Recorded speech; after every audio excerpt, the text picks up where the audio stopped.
Sinclair Vehicles, a firm set up by the computer millionaire Sir Clive Sinclair, maintain, however, that it's perfectly safe. Peter Gould was at the launch. After months of secrecy, the Sinclair C5 was finally unveiled in London in dramatic style. There's been so much rumour and speculation about the project that the final product might disappoint some people who'd been expecting a full-size electric car. But Sinclair say it's the first in a family of electric vehicles which will revolutionise personal transport. It looks futuristic, but the design is fairly Spartan. The C5 is a three-wheeler made from steel and plastic. It has a top speed of about 15 miles an hour and can run for 20 miles on a single battery before it needs recharging from the mains. Sinclair have taken advantage of a change in road regulations governing electric vehicles. The C5 needs no licence, insurance or road tax, and it can be legally driven without a crash helmet by a 14-year-old.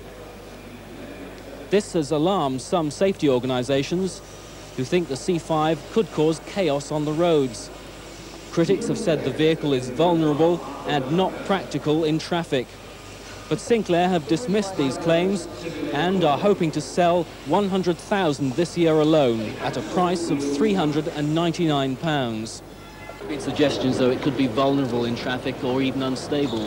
Oh no, it's a very stable vehicle. I mean, you saw from the demonstration, extremely stable, vastly more stable than a bicycle, obviously. The great advantage of it is, compared with a bicycle, it's enormous visibility. You can see the very light colour, the reflection strips, the lights front and back, the very careful testing, rigid body, and, you know, three wheels, not going to tip over. Well, one of the car's main critics has been the director of the British Safety Council, James Tighe.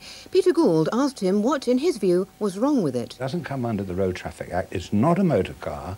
Therefore, as of 2 days' time, a 14-year-old kid can take one of these on the road, no licence, no training, no insurance, no seatbelt, no skid lid, no protection at all. All of the things that we in the Safety Council for years have been advocating are not required on this vehicle, and that worries me. As the law stands at the present, then, do you think the introduction of this vehicle could lead to an increase in accidents? Oh, I would think almost inevitably. I would think this vehicle, in this form, as it is now, being sold without the safety equipment, and it doesn't have to be fitted, is dangerous. And I furthermore think that as it's not being sold with compulsory insurance, if it hits pedestrians or other things on the road, cycles or what have you, and there's no insurance required, to whom does the injured person